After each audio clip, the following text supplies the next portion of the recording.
Please stand. Prior to opening the meeting, our Kamatua Tame Pakaia will be carrying out a blessing, and following that, Reverend Phil Wilson will be doing a reading. Thank you. Good morning to you all. It is my pleasure to welcome you here today. E te koromatua e ngā memo o te kaunihira, ngā memo o te hāpori o Kirikiriroa, tēnei te mihi atu kia koutou katoa e pai nei I rungi te kaunihira I tēnei ata kānui te mihi atu kia koutou. Good morning, my pleasure to welcome you here today. Ko ngā kuputuatai ka huri atu ki te atua, my first word, let me go to the Creator. Ia tau mai tana rangi Māori I rungi te iti me te rai. Ia tau mai tana manakitanga ki rungi te koromatua. Ngā mema o te kaunihira, te hāpori whānui. Words to the Creator first and foremost. That His blessings of peace and unity comes upon us as citizens of Hamilton this morning and for every day as we walk forward. Kia tau mai ana manakitanga ki rungi te kingi, I rungi te iti me te rai. That His blessings also come upon King Tuheit here and the big and small, what we call in the forest of Tāne. Big trees do not become big trees without the small trees. So we acknowledge not only our elders, but the children that come after us. Kia tau hoki ngā manakitanga ki rungi a tātou I tēnei rangi, kia hei koe I rungi ngā tōi kora I Wairiotia e te kaunihira Kirikiriroa. Tēnei te mihi atu ki ngā memo te kaunihira e whakarite I ngā mahi mō ake ake. My special thanks also to members of the Council on this very important day. So I just want to acknowledge the great work that you all do. Ka huri taku mihi ki tō mātou rangatira I konei. Also want to acknowledge the minister, our pastor, that will come forward and say some proverbs as well. Nō reira huri no, ki te koromatua koutou e pai nei, tēnā koutou, tēnā koutou, tēnā koutou, kai.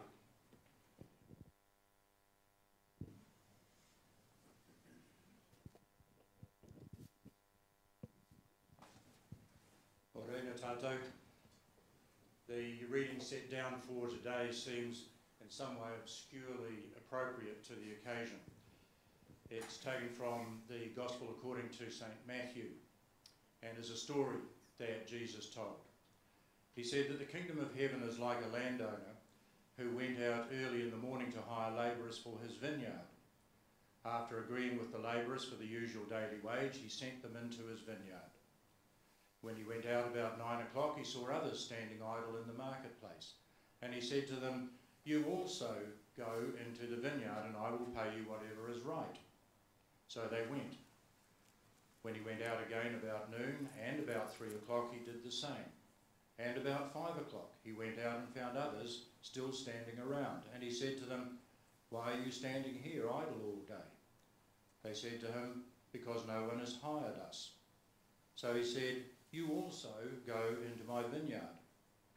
When evening came, the owner of the vineyard said to his manager, "Call the labourers and give them their pay, beginning with the last and then going to the first." When those who were hired at 5 o'clock came, each of them received the usual daily wage. Now when the first came, they thought that they would receive more, but each of them also received the usual daily wage. And when they received it, they began to grumble against the landowner, saying, "These last worked only 1 hour, and you have made them equal to us, who have borne the burden of the day and the scorching heat." But he replied to them, "Friend, I am doing you no wrong. Did you not agree with me for the usual daily wage? Take what belongs to you and go. I choose to give this to the last the same as I give to you. Am I not allowed to do what I choose with what belongs to me? Or are you envious because I am generous?" Thank you. Maybe seated.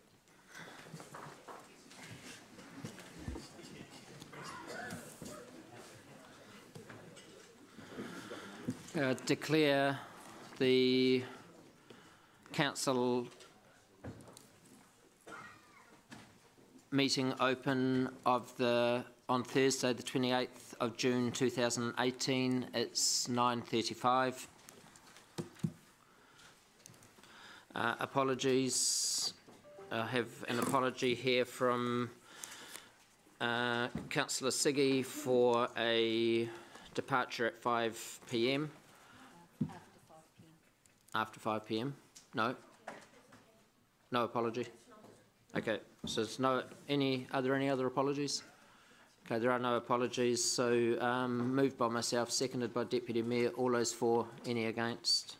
Carried. Confirmation of agenda, I'll pass over to the Democracy Manager. Thank you, Mayor Andrew. Kia ora tātou, everyone. Welcome.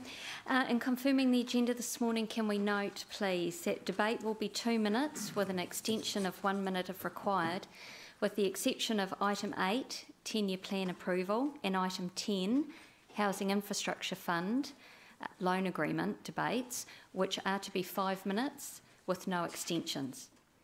A replacement page 553, which is page 1 of item 9, the rates resolution to set and assess rates. This was an email elected members received last week to update the resolution that was circulated prior to the meeting.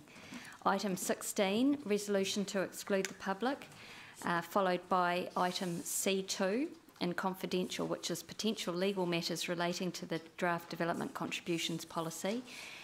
These items will be taken after item 6, Waikato means business verbal update.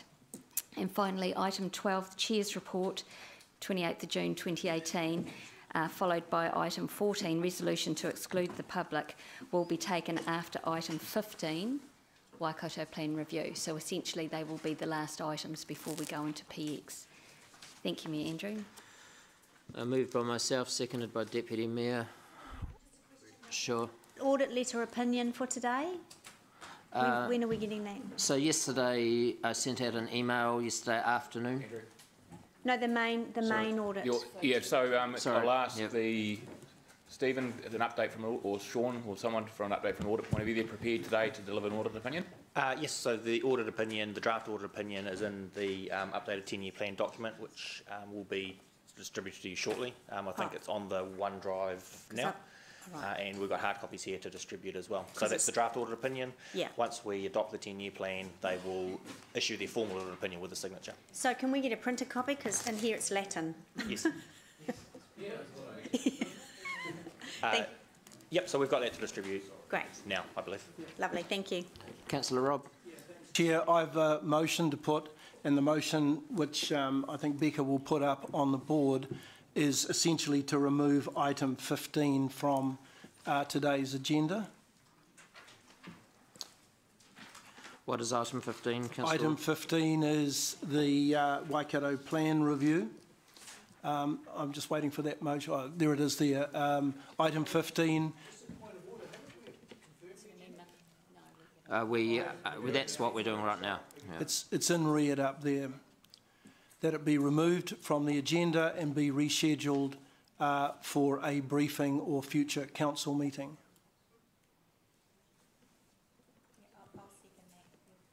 Mayor Andrew. I haven't read it.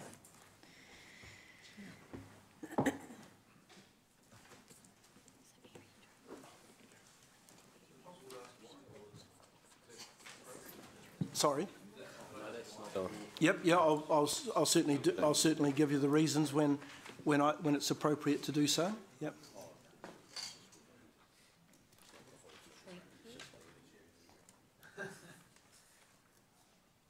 Do you want me to give my reasons during the debate? We'll just give members time to digest what's on the board.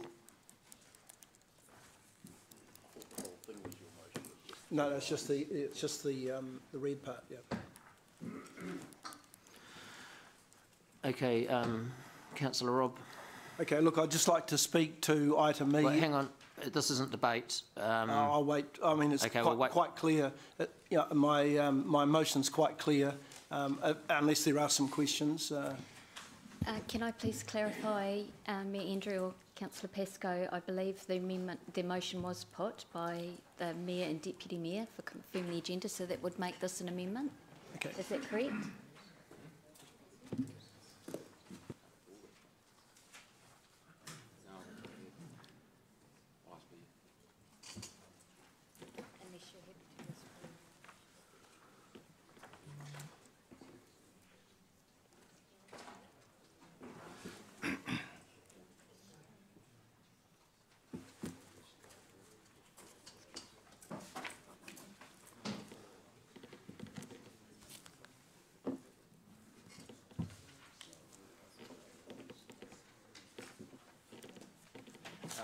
So, with your permission, Mr. Mayor, so just as a heads up, this report's coming back today based on a previous resolution to bring it back today.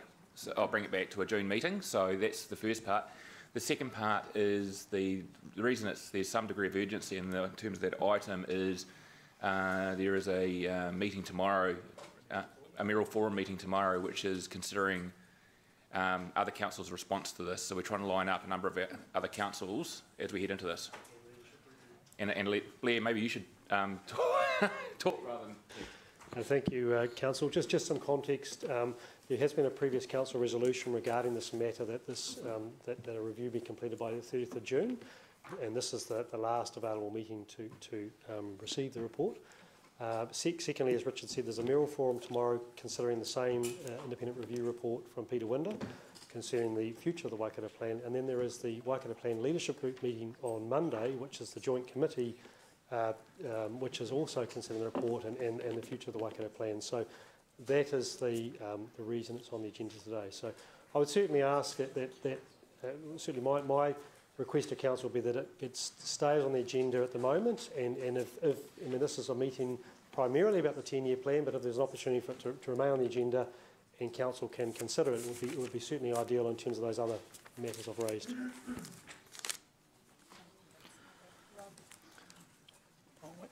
Councillor, Deputy Mayor Martin, we're in question time. Yeah, this is questions. So, I mean, obviously, concern is this is a hugely important document. What would be the effect if even if this was defeated, if Council decided, because we literally ran out of time, what would be the effect if Council made its final decision with regard to the Waikato Plan in the August meeting? What would be the impact on that process, given that the Mayor's Forum would know on Friday that we're still considering it?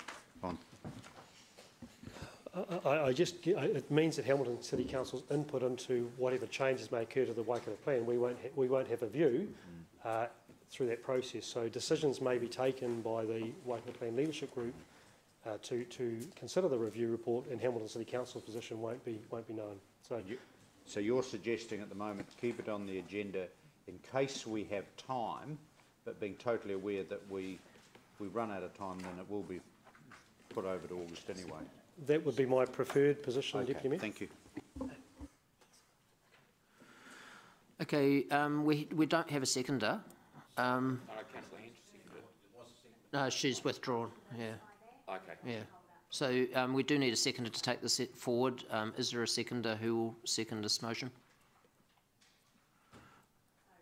Okay. So there is now the amendment is off the table. So we're now voting on the agenda. So any more questions? Any debate? All those for? Any against? Carried. Declarations of interest. Declarations of interest. Are there any declarations of interest? No. Okay, public forum, I'll hand over to the Democracy Manager. Thank you, Mayor Andrew. Good morning. In public forum, we have 3 speakers this morning. When I call your name, please come forward to the presenters table. The microphones will operate automatically. You don't need to push any buttons.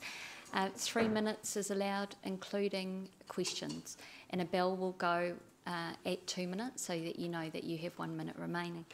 Our first speaker this morning is John Dobson. He's from the Hamilton Gardens Development Trust and is speaking to item 8, the 2018-28 10-year plan adoption.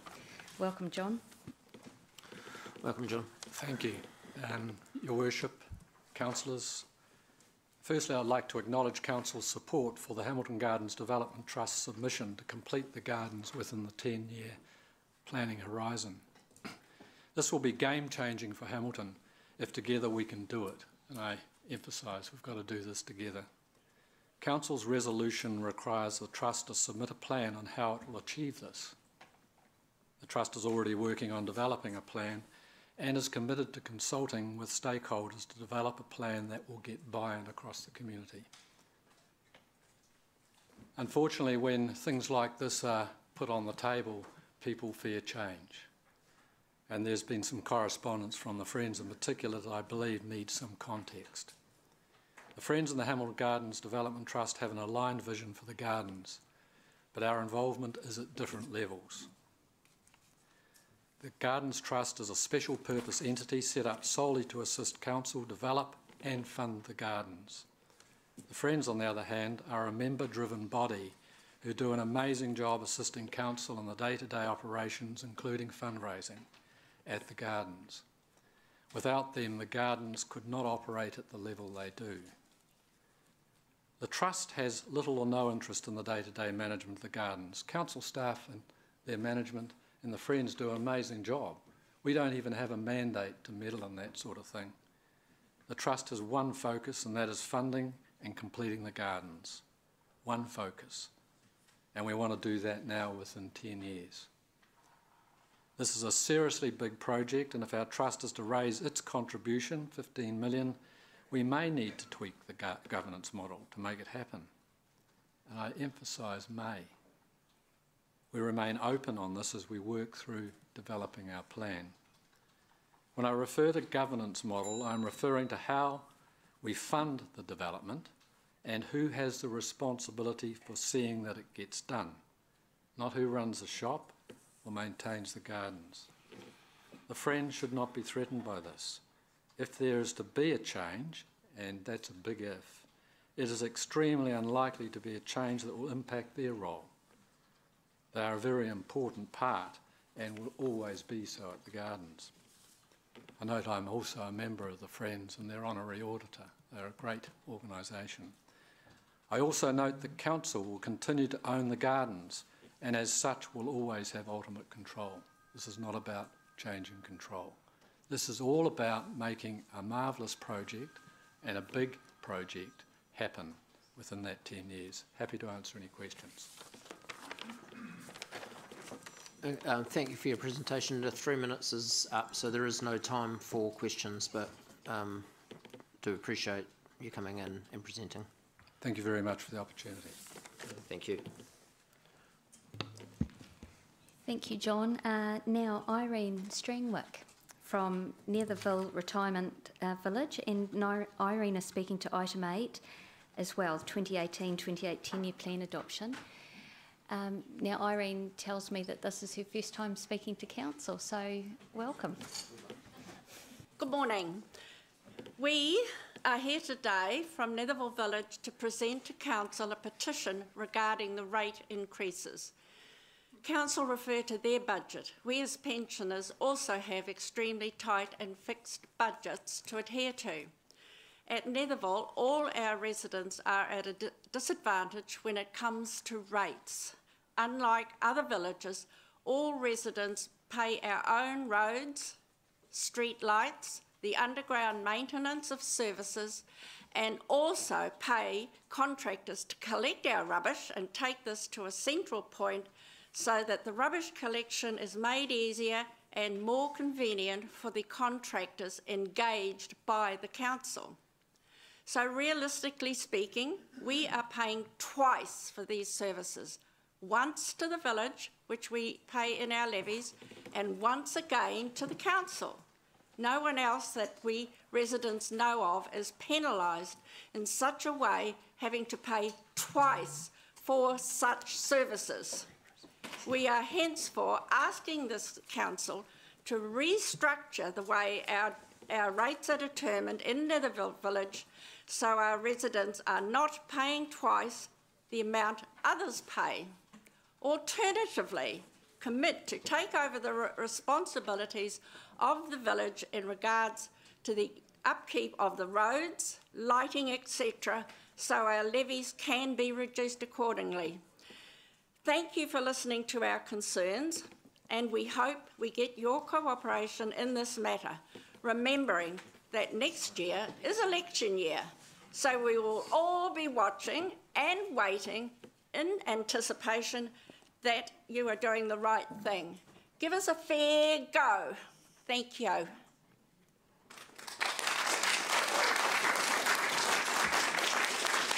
Thank you for my supporters. Councillor Dave, I have asked for the General Manager in this area to find out some information inside the next minutes, but in the meantime, David. I had 2 questions, and one was to Netherville representatives and one to staff, so it may be along the same lines. The first question is, did you submit on this to our annual plan when we were setting it, 1, and 2,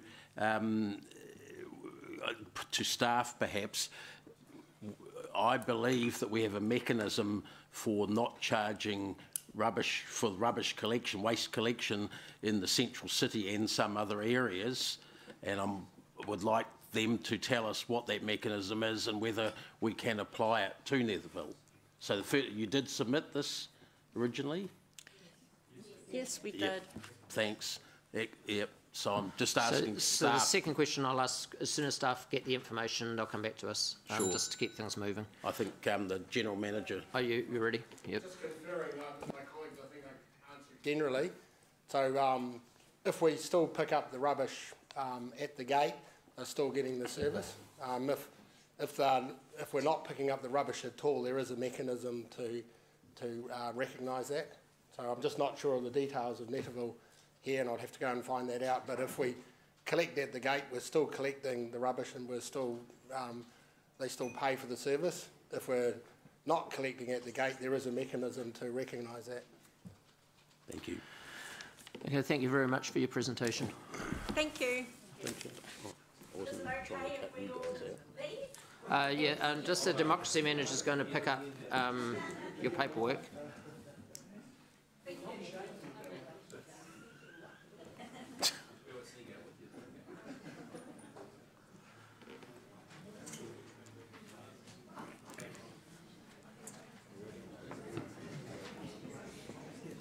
Thank you all. Now, our finest speaker in public forum this morning is Ron Pengelly. Ron, if you'd like to come forward. So 3 minutes, Ron, including questions, and the bell will go at 2 minutes. Ron has a handout which you've all been given, elected members. Thank you. Thank you. As I say, I am concerned about the level of the proposed increases. Page 193 of the agenda, paragraph 31 states, the rates increase to existing ratepayers will be an average of 9.7% in 2018-19 before reverting to a 3.8% for each year after that. I have done calculations and I have provided a spreadsheet showing the figures, and that reveals that the percentage increase for the first year is not 9.7%, it is actually 11.8%, and the percentage increases based year on year for the other 9 years fall within the range of 5.9% to 6.4%. We as ratepayers are being misled by statements such as shown in that paragraph 31.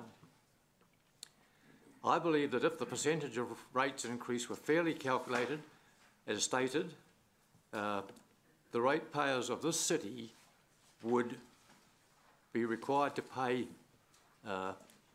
they would not be required to pay the extra amount of $291 million over the next 10 years.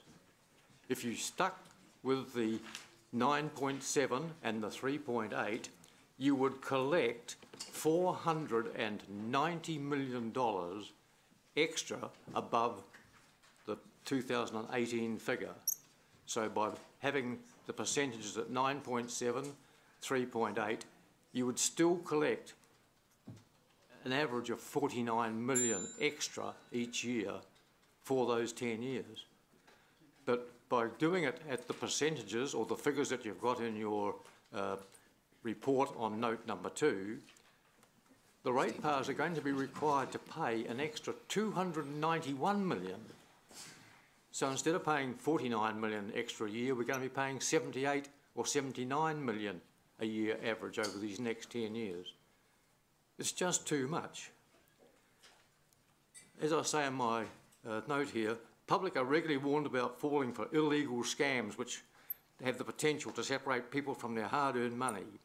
I believe it is time for the ratepayers of Hamilton City to wake up to the fact that they are being conned out of substantial extra sums of money which the council can legally demand.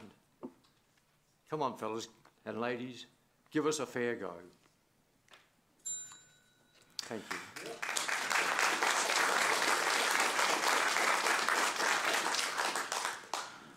Thank you, Ron. I'll just ask the General Manager to... Stephen. To just answer your question on the 9.7 and the 11.2. Your Worship, thank you, Ron, for sending this through last night to give me a chance to calculate something, because it is complicated. From note 2, on page 286 of the agenda, and for elected members, if you've got your new book, it should be about on page 94 of the handout that you were given. So this is a detail of the rates calculation, and only some of these lines are included in the 3.8% calculation. And they are the general rate line, the transitional rate line, the Access Hamilton line, and then there's the adjustment for penalties, of the 4 penalties being the HCC the remission, being the HCC utilities, HCC other community shop 50%, and sewage and water refuse rate. If you do the calculation of those, we then have to make a further adjustment to remove the rural rates because of the changes we made in rural rates, to exclude them from the 3.8% calculation, and sporting and cultural rates. Those are figures that you can't see in that note. And then finally, we removed $3 million worth of growth from the 2019 figure. And when I do all that reconciliation, then I end up at 9.7%, which is the rates increase in year 1.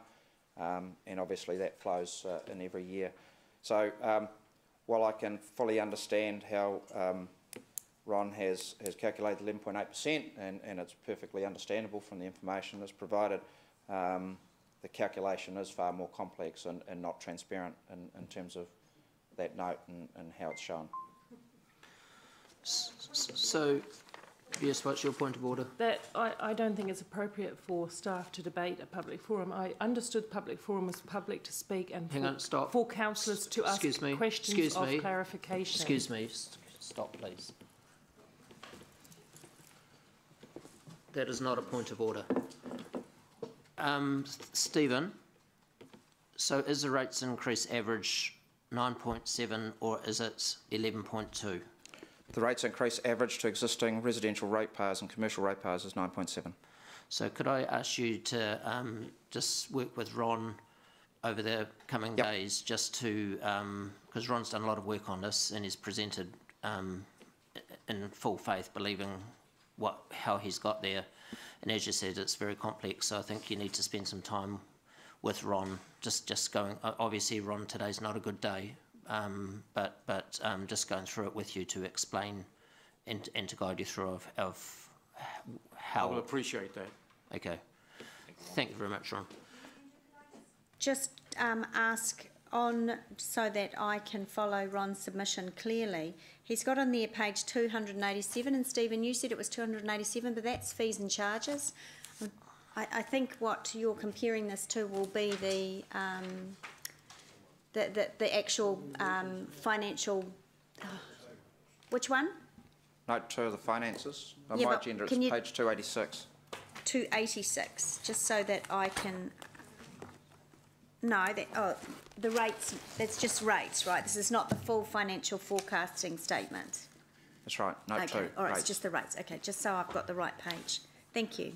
Thank you, Ron. So have you got Stephen's contacts? And Stephen, you've got Ron's, so yep, thank you.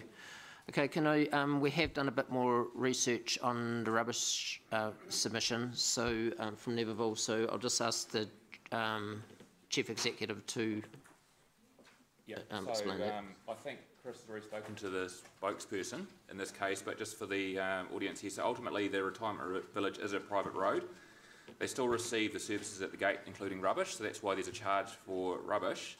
When we don't collect the rubbish, there is a remission, but it doesn't apply to this situation.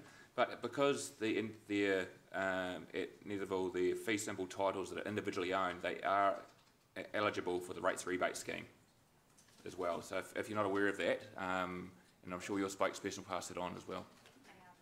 Yep. And the council rebate scheme. And the council, that's correct, sorry Stephen, and the council rebate scheme as well.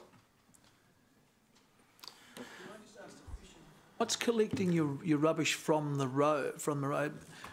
Because most people get their rubbish collected from their letterbox, basically.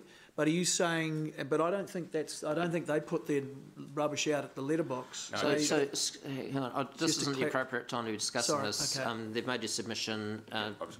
Chief Executive has explained it, and somebody from our staff will work now with their spokesman to. Just through you, Mr Mayor, I agreed with the spokesperson that I'll interact directly with them on that, just to make sure they're well informed and we agree on everything. Lovely. Great. Is it? Okay, so we're now moving on to item 6, page 28. Sorry, we're not. We are, sorry, yes. Sorry. Sorry, item 5, page 6, moved by myself, seconded by... Apologies, Mayor Andrew. I think we possibly need to change Councillor Bunting's nickname from Ubuntu to Hawkeye, because he has spotted an error in the minutes, and we have confirmed that that error is correct. Councillor McPherson may want to comment on it, and consequently you'll note that there's a revision to the recommendation on the screen. Thank you. It's confirmation of the minutes, so this is page 6 to correct an error in the voting record. The error is on page 4. Hawkeye or Klinger? Yeah, so Councillor Mark. Oh, sorry. Sorry, yeah, at the top of page 14, the resolution, and councillors will remember it, was a proposal to reduce transport improvement program by 15%. And I think all councillors here will recall that I vehemently opposed cutting work on congestion and cycleways and public transport, but it's recorded me as supporting a cut in those areas. I think no matter what the records say, they're wrong if they suggest that. I'm not one that wanted to cut our transport improvement program, and never have been. Okay, so we'll move that. Moved by Councillor Mark, seconded by Councillor Dave. If we can just withdraw the earlier mover and seconder. I think it's more appropriate that Mark moves that and Dave seconds it. Dave, this is your chance to debate, if you'd like to. I don't think you debate. Okay. As I said, I'm not one of the ones that wanted to cut the transport program, and thank you to Councillor Train Spotter Bunting over there. Okay, all those for? Any against? Carried. Okay, we now move to item 6, page 28, and I invite Dallas Fisher to the table, and we acknowledge the support of Blair on this item as well.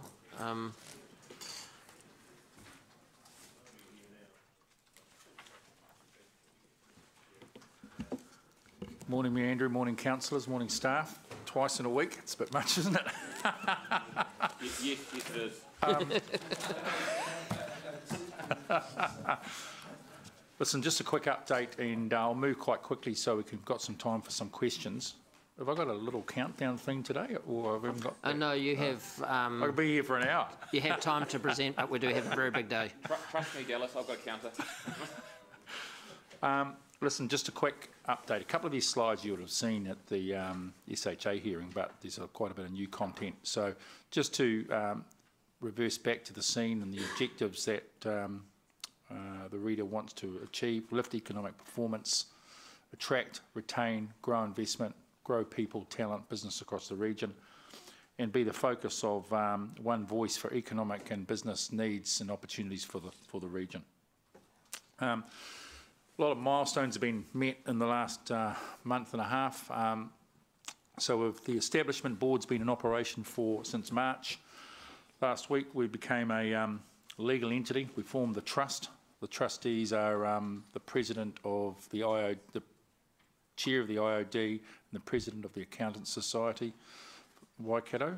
So the trust has been formed, and that trust owns a single share in a company called the Waikato Economic Development Agency Limited.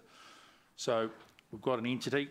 It's been quite a big job to set all this up, and I've got to say we couldn't have done it without the bit of seed funding that Hamilton City Council provided us. So that's the first thank you I've got on the table today. It's been we could not have done it without you.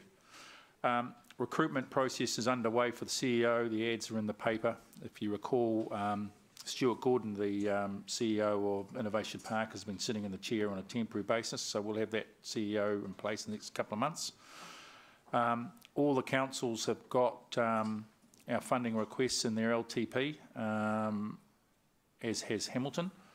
So that's my second thank you on the basis that the LTP gets passed today, so thank you in advance. And this is really important because all councils have bought into this thing. You know, normally we have these things and there's one or two on the periphery that opt out, but they've all opted in because they understand how important this is.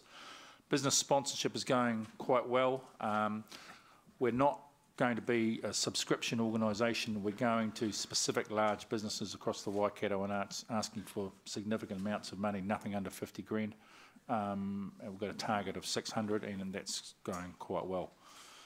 And the last thing on the milestone update is we had a partnership workshop with local government in the last couple of weeks where talking about the partnership agreements and the service level agreements just to sort of tie everything in to ensure that contractually we do what we say we're going to do. This is the establishment board, myself, Kim Hill, strategy and marketing consultancy, and she's also involved in the Māori Economic Action Plan, Les Roa, Longveld Engineering, Chris Joblin, TGH CEO, Blair, of course. Blair's not a director because he's not allowed to be. Rob Williams, also from local government, TCDC, and Kiri Goulta, the other director, who has her tourism background. So all these people doing quite a bit of work, rolled up their sleeves. This is the establishment board. The full board will be recruited on a skills matrix basis and probably have a bit of a different makeup than this one as we make sure we've got appropriate skills, appropriate industry groupings, appropriate age groups, all those sorts of things taken care of. What will we look like as an organisation? This is sort of an organisational chart. The red dotty ovals are things that are in progress or established. So we've got a board. We're going to have a chief executive shortly. The orange squares are the business growth team and Callaghan Grant team that are already at the Innovation Park.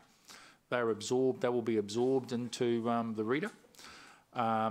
We've got comms and the Waikato story being done by some contractors at the moment. And then we will look to recruit the other boxes. So the first blue box, someone who looks after investment attraction. Second blue box, someone who focuses on industry and sector strategies. The three green boxes there, Māori Economic Development, PGF and a PGF analyst. Economic Development New Zealand has made a $10 million application to the PGF to fund the three green boxes in each of the economic development agencies. Sorry, Provincial Growth Fund. Shane Jones's initiative. Yeah, I'll talk a little bit about the PGF in a minute. So that'll be a group that specifically focuses on the PGF applications and Māori development. So it's quite a significant organisation. Basically, the blue boxes will be funded by the existing funding lines. Green by Economic Development New Zealand. Orange is yellow. Red is the existing regional council's got a chief economist, which he's going to give us a bit of advice from here to here. So, you know, going from zero to quite a substantial organisation quite quickly, getting on with things. How are we seeing the region? I presented this one as part of that SHA thing, so I won't dwell on it, but we think there's some sub-regions starting to emerge: South Waikato, Thames Valley, Hamilton, Waipa, and the Northern Corridor. The really good thing is people are starting to talk to each other about this. I mean, you know, I found it extraordinary that the 3 Thames Valley councils had never got together and talked about economic development before. But we did it on Friday, came up with a whole lot of really good ideas, initiatives, and working together across the boundaries, really, in order to make things happen. Business doesn't think of boundaries. The economy doesn't think of boundaries. So I think it's a really good lesson for us all that people are starting to work together, South Waikato, Thames Valley, and then I guess it's the future-proof councils as well. This is a repeat slide as well, how we're going to work. Hub and spoke, got the centre based around the Innovation Park, and then we've got that business growth team led by Craig Purcell. They've been a hidden gem, and they've been out in the region doing some great work where that dot that goes down to the Tikawiti area will be a new dot. And this is actually about getting out into the regions and working with people. And in terms of Hamilton, gosh, I've lost his card. I just met your Jeff. Yeah, I just met Jeff 10 minutes ago. So he'll be a guy that we'll look to work with quite closely. I think it's a very good initiative appointing him. So PGF, to answer your questions, Gary, it's $1 billion a year. It's a fund based around the regions, and the Waikato and Hamilton is in that region, so it's not the big metros. Focused on job creation, sustainability, social inclusion, Māori, building resilient communities, and some environmental targets as well. I don't know if councillors have read the degradation report on the Waikato, but that's pretty sobering stuff. And, you know, I guess the reader's perspective is that we want to use business to grow jobs, to make communities more resilient as one of our focus. The fund's sort of split into 3 areas, under $1 million. That gets, those ones get agreed monthly. 1 to 10 is sort of done by MB. 1 to 10, you sort of got to get ministers involved in that sort of level, and then over 10 goes to Cabinet. There's a lot of money being handed out, guys. We've got to put our hand up. We've got to put our projects in place. And right now, we've been struggling to put significant projects on the table, which leads me to the next slide. So we are running the Waikato Economic Summit in late August. It's one of the most significant things, I think, in an economic sense that's going to happen in the region for some time. And its purpose is to agree what are the economic development initiatives that will have the greatest impact. So it's not little things. We want to actually get a handle on the big things for the Waikato and its people. We want to accelerate the growth in the Waikato, and at the moment, if we handed out a sheet of clean paper to you all and said, give us the top 5, people struggle. You know, they really do struggle. So the focus of this piece of work is to really use kotahitanga, mahitahi, you know, collaboration, working together, unity, so that we can identify what these top projects are and actually put our hand up to the PGF and get a portion of this $1 billion. Now, the $1 billion is in place for the next 3 years. Yes, they've spent quite a bit of money, but they've picked the low-hanging fruit. Right? There's been some political decisions on some of those things, but they're starting to run out of projects. So we need to be able to put these projects on the table, properly structured, and apply.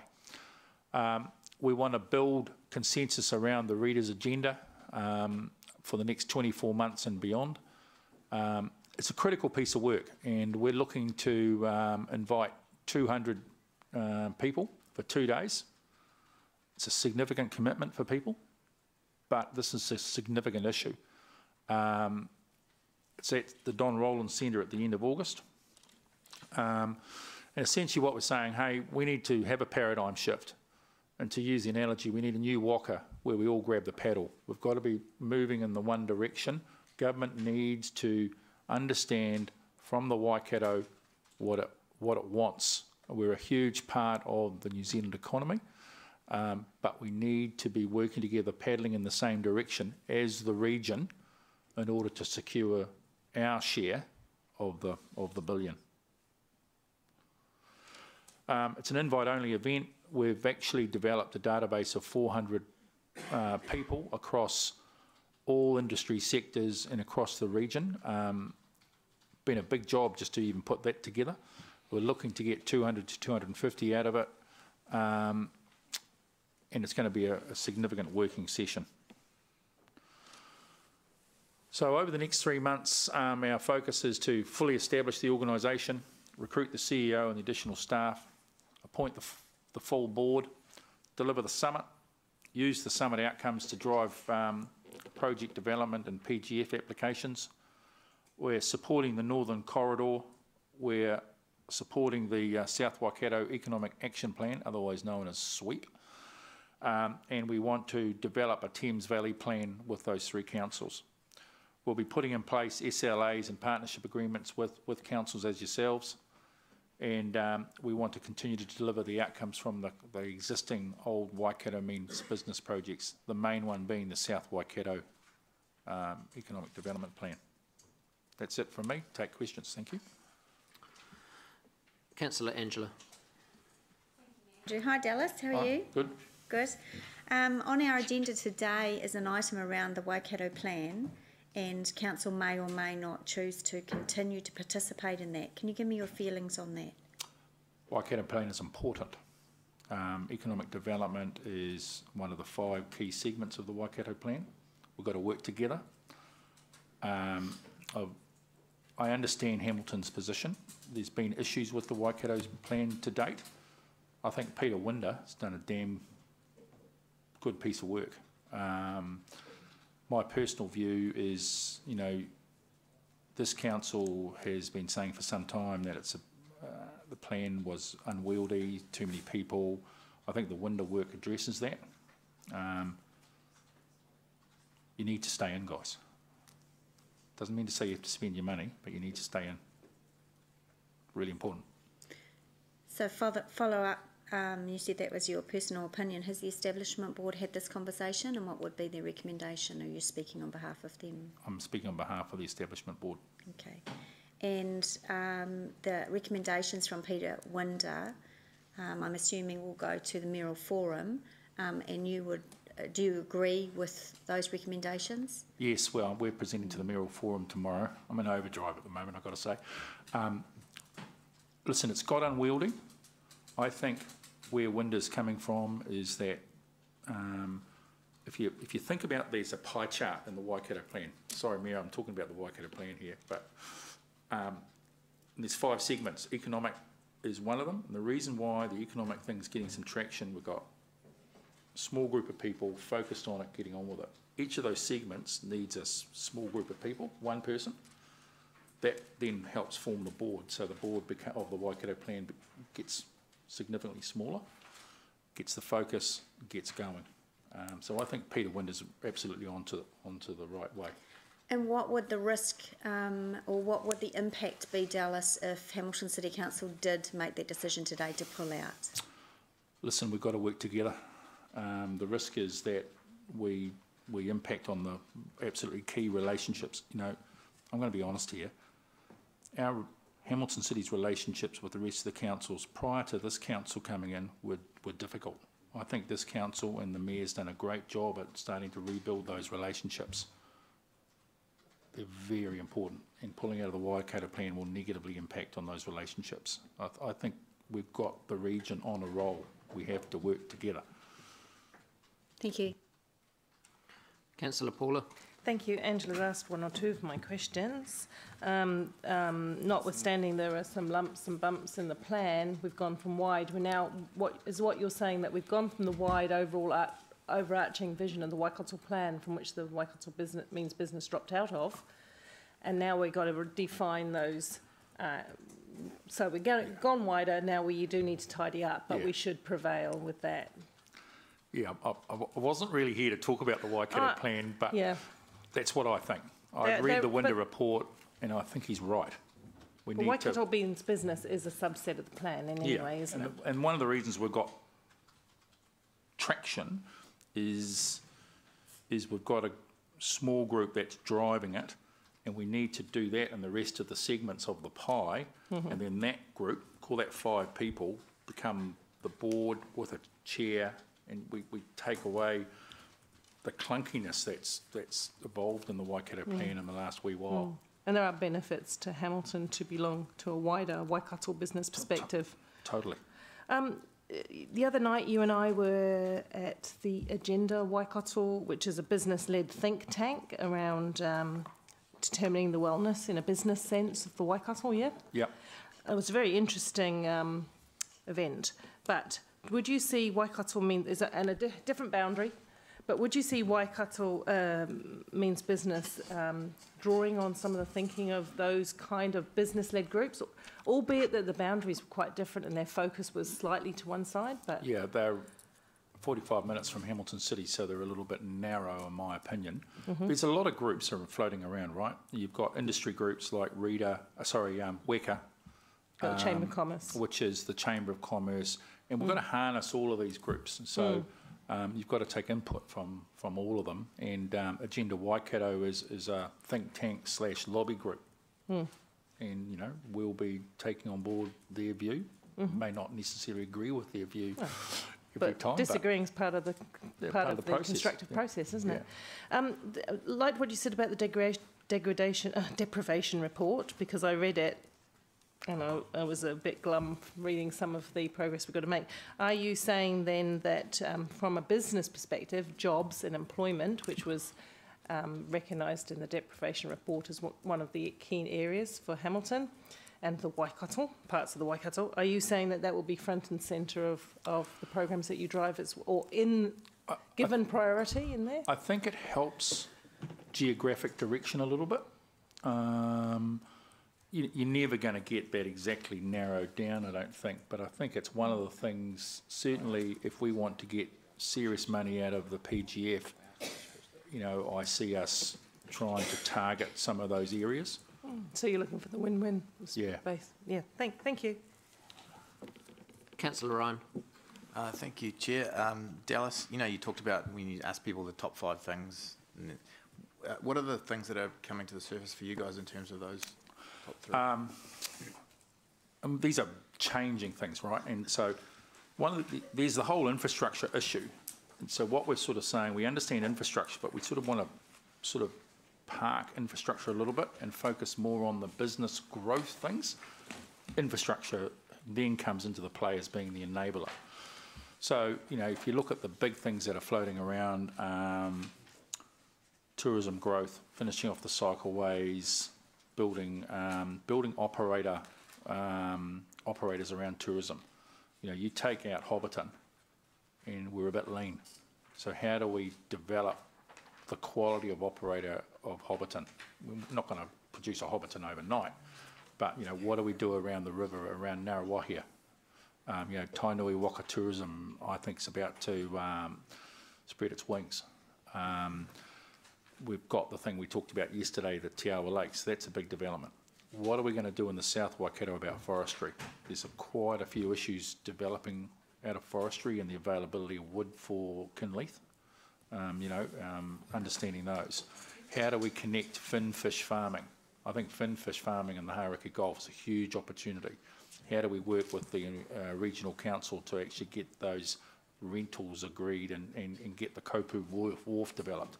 Perhaps one of the PGF applications is a wharf development in Coromandel there to finish those off to enable those things to happen. So these are the sort of things we're talking about.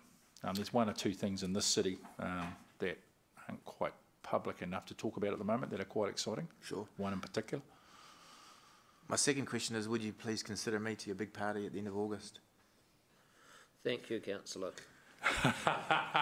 Your Deputy Mayor Martin. It's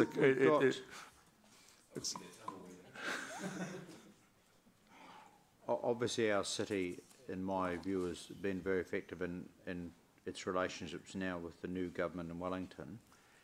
But I'm just thinking related to this, things like the Provincial Growth Fund, but also the central government investment in the Waikato. For example, appropriate road connection to our port in Tauranga, south to Taupo. So whereas Regional Land Transport does this, other groups, where do you see your group fitting in, number one, so that the region can actually, if you like, prioritise the project? Because the danger I have with the provincial fund, as EDBTA puts its pet project up without necessarily a cohesive coordination, of which, in my view, even transport infrastructure projects are very crucial. Yeah.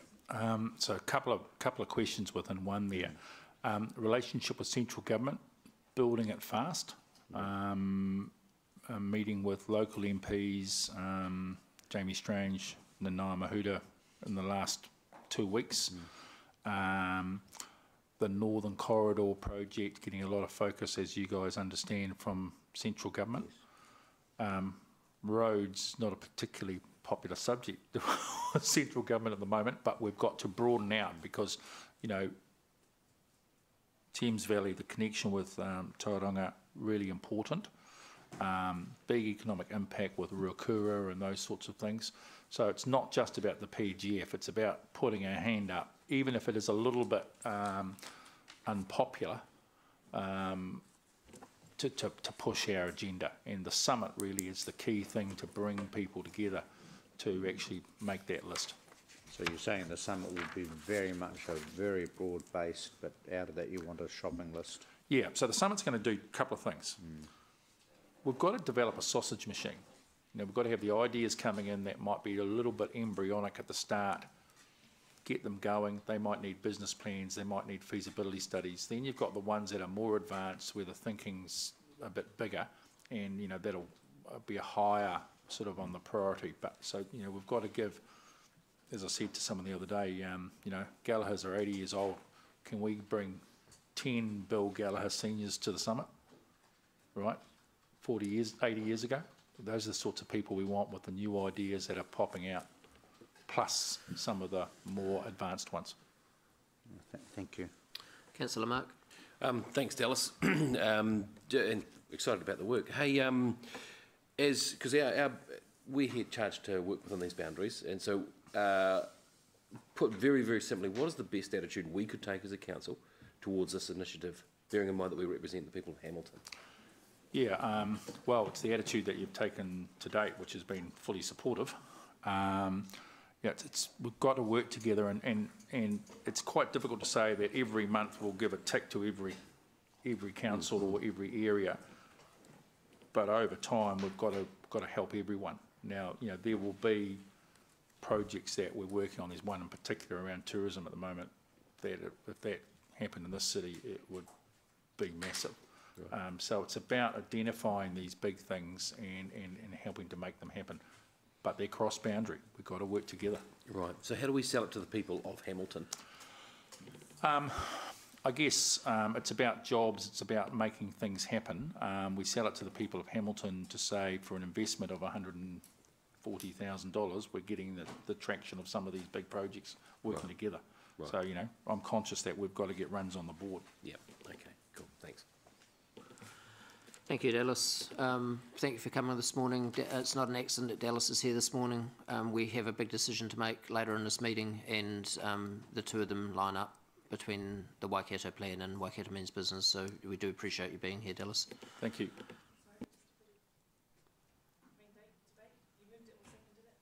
No, we haven't got that far yet. Yeah, you can go. Just Dallas, don't forget our southern links when you're dealing with government. Understand. Thank you. $750 million is all we need. Happy to move, Mayor Andrew, and I just would like to make a couple of comments. Okay, moved by Councillor Paula, seconded by myself. Thank you. We'll move into debate. Yes, just a couple of comments, if I might. I just really want to take this time to put on record thanks to Dallas for the work and the establishment board and we shouldn't underestimate how important it is and how hard they've worked to pull it all together. And that includes Blair as well. Blair has been very, very busy on our behalf. I know we're going to talk about the plan later, and I'll have some comments around that, and I accept that it's not perfect and it's been a bit lumpy, but Hamilton has to understand that we are an important part of the spoken hub of the Waikato. We provide a place for the primary sector to bring their innovation to, and we benefit from that. So we've got to remain in the game, and I'm really pleased with the work that Blair and the Establishment Board have done in such a short time. So I just want to put that on record. Thank you. Councillor Dave. Yeah, just a brief reflection on what Dallas has told us, and also what we heard from him a couple of days ago as well, I might add, which dovetails in with that. His group, the group that he's working for there and presenting to us on behalf of, has actively demonstrated that it's not good enough to set up an organisation that produces coffee table books and has grand plans if you don't have people willing to do the work, just to muck in and get started. And he's also demonstrated, or his group has demonstrated, that the smaller and more active the groups are, the more progress they seem to make. So if you have very large unwieldy groups with Uncle Tom Cobley and all represented on them, you end up just producing coffee table books and not action that's needed. So I want to thank Dallas and his group for getting on with it, for being nimble and small and tight. And I think that's a lesson for the later debate, which I'll go into further there. Deputy Mayor Martin. Obviously, I'm a very strong supporter of the Waikato Plan, and that's well known. Can I just ask the staff, in terms of that Economic Development Summit, just to make sure that we're across that and and we have appropriate council representation participation, because I think obviously I know we've been to a lot of these things in different ways before, but I think to have some elected members and staff in the room to hear that broader discussion is very, very good. And of course the Mayor and I agree to differ on certain issues, but I do look forward to the Waikato Plan debate.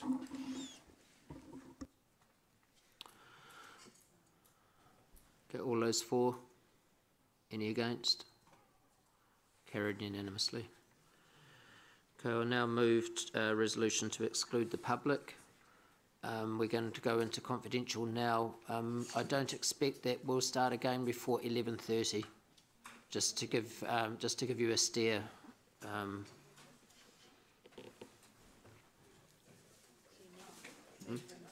So moved by myself, seconded by Deputy Mayor. All those for? Any against? Carried.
To remind everybody where we are, we're on the DC policy. We've got the recommendation is on the board. It's moved by myself, seconded by the Deputy Mayor. Are there any questions? Okay, we'll go to... Sorry, Mary Angie, just for the record to note that the Greg's team have tabled some changes to the policy, which form part of that recommendation. Thank you. Thank you, Governance Manager. Just to confirm that the figures on 28 do actually go through to our balancing the books figures. So well done. You won't know what those are. Okay, so we're now moving to debate. There's nobody on the board. So we'll now move to the votes. All those for. Okay, we'll move to the board to vote.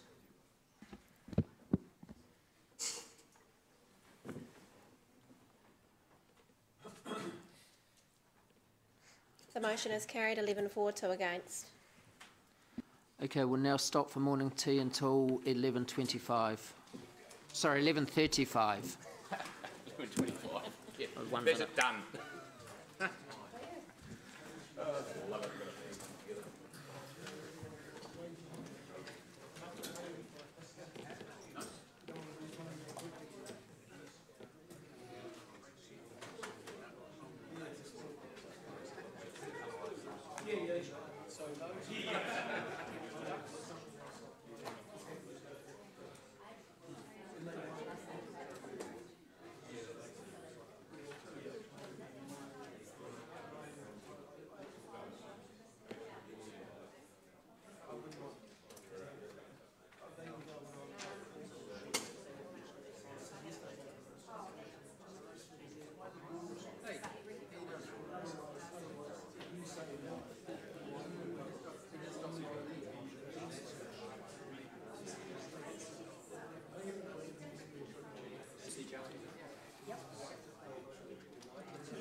you.